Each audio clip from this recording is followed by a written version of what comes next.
Weoporus, Mangkadep Deo, Inangkadep Deborah, Kepala Biro Smyrna, semua kawan-kawan pendeta di sini, secara khusus anak-anakku Naposo Bulung. Saya sudah tua, umur saya 60. Dulu tahun 1990 saya sekretaris konferensi Naposo Bulung di Sipiro. Saya pernah menjadi staf di Departemen Naposo Bulung. Saya pernah menjadi pendeta NHKBP satu-satunya di Indonesia di masa konflik tahun 90-an. Separuh dari kependetaan saya untuk pemuda, tapi sekarang saya merasa saya nggak pas lagi menemani kalian. Karena ada jarak umur, jarak psikologis, macam-macam. Saya merasa saya harus mundur ke belakang. Kalian butuh teman-teman yang lebih fresh, teman-teman yang lebih visioner, yang lebih energi. Saya sudah menjadi bagian dari masa lalu. Pesan saya nggak banyak.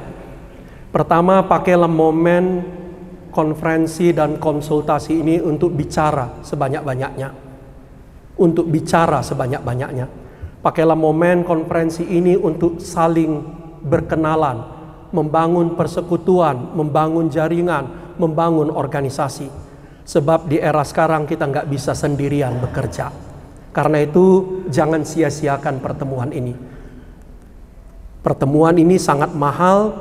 Saran saya kalian pakai ini bukan hanya menerima informasi, tapi membangun persekutuan Naposo, membangun jaringan, membangun organisasi kalian. Izinkanlah saya sebagai orang tua, sebagai bapak yang lama pernah bergumul bersama-sama dengan pemuda, menyampaikan beberapa hal saja. Pertama, Naposo harus kembali ke Alkitab. Naposo, aktivis NHKBP harus tamat baca Injil. Injil Matius, Markus, Lukas, Yohanes tamat dibaca. Itu harga mati. Nggak mungkin kita sebagai aktivis gereja kalau nggak baca Alkitab. Itu pesan saya. Hanya dibutuhkan 2 jam atau kurang membaca Injil Matius sampai tamat. Tapi baca sampai tamat. Kau bisa baca di handphonemu. Nggak perlu bawa Alkitab sekarang tebal-tebal. Tapi baca sampai tamat Injil Matius. Atau Markus lebih pendek. Atau Lukas atau Yohanes. Baca Amsal. Baca Mazmur. Konkret. Tanpa itu nggak mungkin kita bikin moto ini masuk ke hati kita. Masih tangyangan, masih haposan, masih urupan. Yang kedua, pakailah setiap kesempatan di gerejamu untuk membuat latihan kepemimpinan. Kita butuh sebanyak-banyaknya latihan kepemimpinan. Karena apa?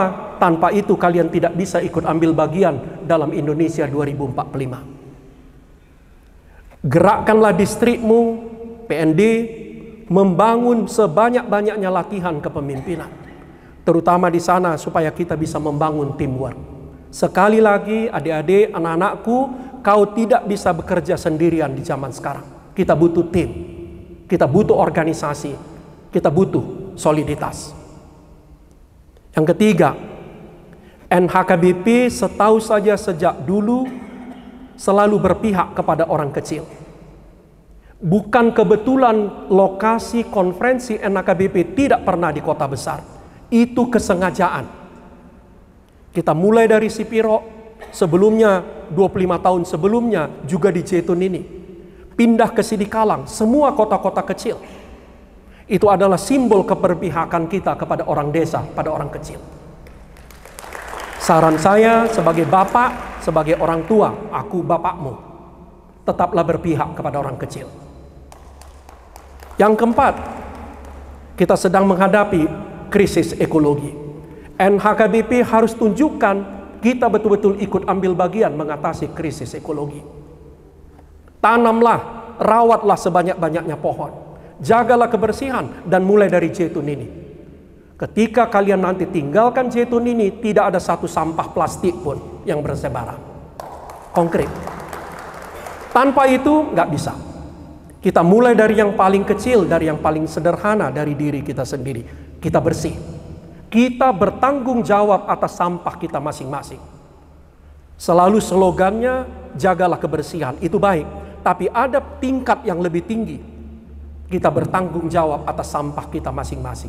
Yang merokok, kantongi puntung rokokmu. Tapi kurasa bukan zamannya lagi NHKBP merokok sekarang.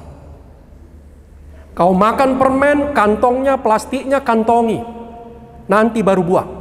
Itu baru tingkat peradaban yang paling tinggi. Kita bertanggung jawab atas sampah kita masing-masing. Yang terakhir, kita sedang hidup di era digital, di era medsos, di era artificial intelligence. NHKBP harus menjadi pelopor dalam hal itu. Era digital. Kau harus menjadi pelopor di gerejamu tentang multimedia. Ambil alih itu. Multimedia gereja Naposo bertanggung jawab. Kau yang native dalam dunia digital. Saya bukan penduduk native, penduduk asli dunia digital. Kalian penduduk asli di sana. Media sosial, pakai sebanyak-banyaknya media sosial itu menarasikan yang baik tentang HKBP. Riset mengatakan orang Indonesia 8 jam sehari melihat medsos. 8 jam sehari, itu riset. Pertanyaan saya, berapa jam mereka membaca, melihat konten HKBP, konten gereja? Kaulah yang isi. Masukkan sebanyak-banyaknya kormu itu ke TikTok atau kemana saja, ke YouTube, ke Instagram. Masukkan diskusi-diskusimu ke sana. Supaya itu kelak nanti yang mempengaruhi artificial intelligence. Karena semua yang dikumpulkan artificial intelligence itu dikumpulkan dari semua big data yang ada. Nah, tugas kita mengisi itu. Hanya itu pesan saya orang tua, saya nggak boleh terlalu banyak bicara. Ini zaman kalian. Horas.